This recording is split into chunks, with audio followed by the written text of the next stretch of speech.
এত বড় একটা দল, মনোনয়ন প্রত্যাশী অনেকেই থাকতে পারে, দল চুলছেরা বিচার বিশ্লেষণ করে যাকেই যোগ্য মনে করবেন যে এই রাজবাড়ী 2-এর জন্য অমোঘ হলে আমার দলের জন্য ভালো হবে, সেটা যেই হন না কেন, দল যাকে সিদ্ধান্ত দিবে, আমি আজকে আপনাদের মাধ্যমে আমার এই কালুখালী উপজেলার বিএনপি জাতীয়তাবাদী পরিবারের প্রত্যেকটা নেতাকর্মী, শুভাকাঙ্ক্ষী, শুভানুদায়ীদেরকে আমি আহ্বান জানাবো, আমার এই দলের প্রতি যদি আপনাদের ভালোবাসা থাকে, জিয়া পরিবারের প্রতি ভালোবাসা থাকে, তাহলে ঐক্যবদ্ধভাবে আমাদের দল চূড়ান্তভাবে যাকে ধানের শীষের প্রতীক দিয়ে এখানে পাঠাবে, আমরা আমাদের বিগত সময়ের মতো সর্বোচ্চটুকু দিয়ে ইনশাল্লাহ আমরা সেই প্রার্থীর পক্ষে আমরা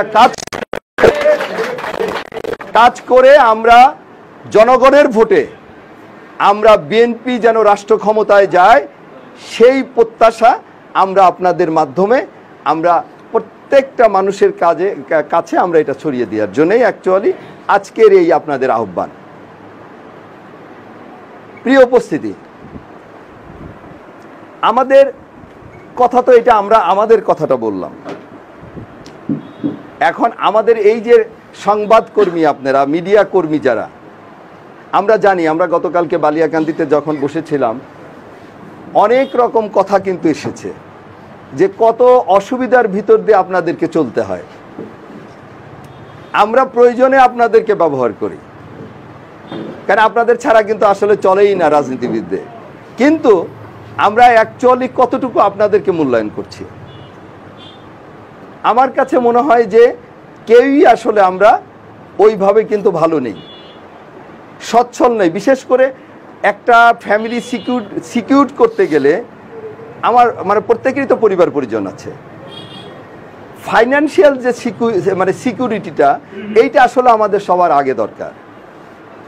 যে আমরা এমন একটা, আমি জানি যে আপনাদের এটা নিয়ে যে সমস্ত আপনাদের সাংবাদিকদের নেতৃবৃন্দ কাজ করেন সব গভর্নমেন্টের সময়, আমরা যতটুকু দেখি বুঝি যে অনেকভাবেই কিন্তু সাংবাদিকদের স্বার্থ সংশ্লিষ্ট বিষয় নিয়ে দাবি দেওয়া উত্থাপন করা হয়।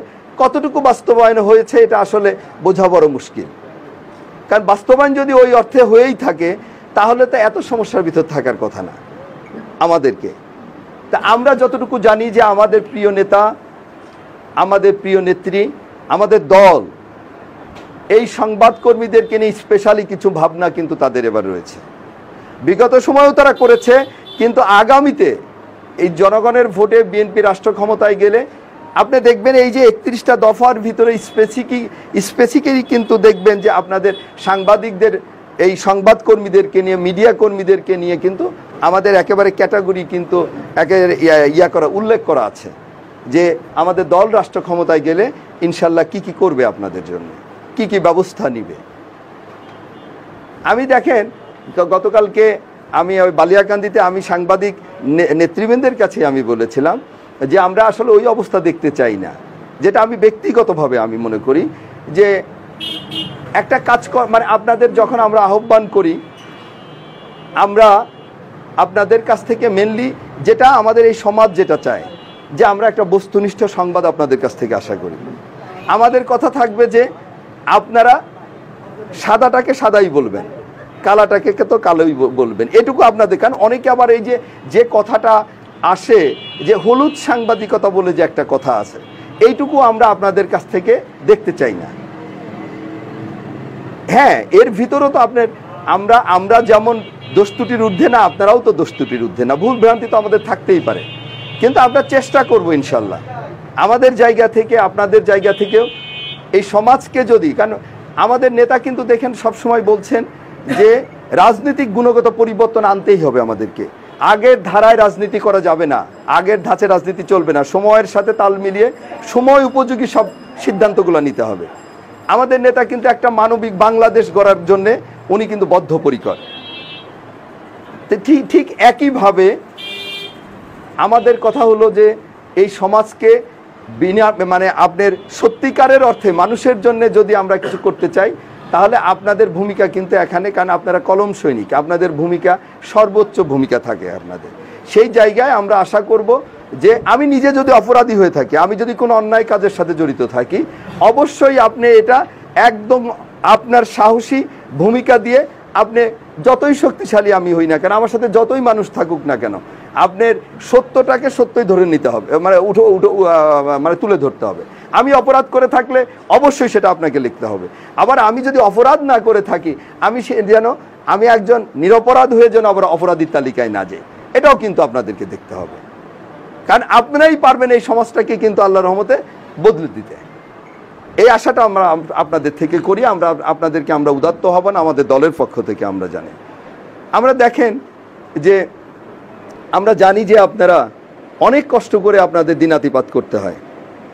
যেভাবে আপনারা এই যে আপনাদের এই সংবাদ সংগ্রহ করতে যে দেখা যায় অনেকের কিন্তু আসলে মোটরসাইকেলের ব্যবস্থা, গাড়ি তো বাদ দেন, মোটরসাইকেল অনেকের নেই, বাইসাইকেলও নেই, এরকম অনেকে আছে। হেঁটে হেঁটে এখনও অনেকে কিন্তু সংবাদ সংগ্রহ করে। আমরা আসলে কয়জন এদের খবর রাখি? তা আমি ব্যক্তিগতভাবে যদি আল্লাহ তাআলা আমার কোনো সুযোগ দেয়, সারা বাংলাদেশে তো আর আমরা কিছু মানে আমি একা তো আর করতে পারবো না। তবে আমার বিশ্বাস যে যদি আল্লাহ তাআলা আমাদের সুযোগ দেয়, দোয়া মানে আল্লাহ কবুল করেন, যদি আরও কোনো ভালো কোনো জায়গায় আমাদের যাওয়ার সুযোগ থাকে, আমি একদম আপনাদের স্পেশালি আপনাদের জন্যে আমার কিছু ভাবনা আছে, যেটা আমি এখন নাই বলি, ইনশাল্লাহ সেটা যদি কাজ করি তখনই বুঝবেন। কারণ এখন বললাম আসলে কিছুই করলাম না, বলবে যে ওই ভোটের আগে বা একটু মনোনয়নের জন্য একটু লেখালেখি ওর পক্ষে করাইতে হবে জন্য এইগুলো বলছে, আসলে বাস্তবে কিছুই না। আমি এগুলো বলতে চাই না। আমার কথা হলে দল আমাদের ইনশাল্লাহ, তার সাথে সাথে আমি ব্যক্তিগতভাবে আমি নিজেও ইনশাল্লাহ কিছু একটা করব, যেটা পজিটিভলি, যেটা বিগত সময়ে হয় নাই, গুণগত পরিবর্তন এবং আপনার পজিটিভলি কিছু হবে ইনশাল্লাহ, নেগেটিভ কোনো কিছু না আল্লাহর রহমতে। আমরা সেরকম কিছু নট অনলি আসলে আপনাদের জন্য, আমরা এই দেশের মানুষের জন্য, এই এলাকার মানুষের জন্য আসলে আমরা সেরকম কিছু ভাবনা আমাদের রয়েছে।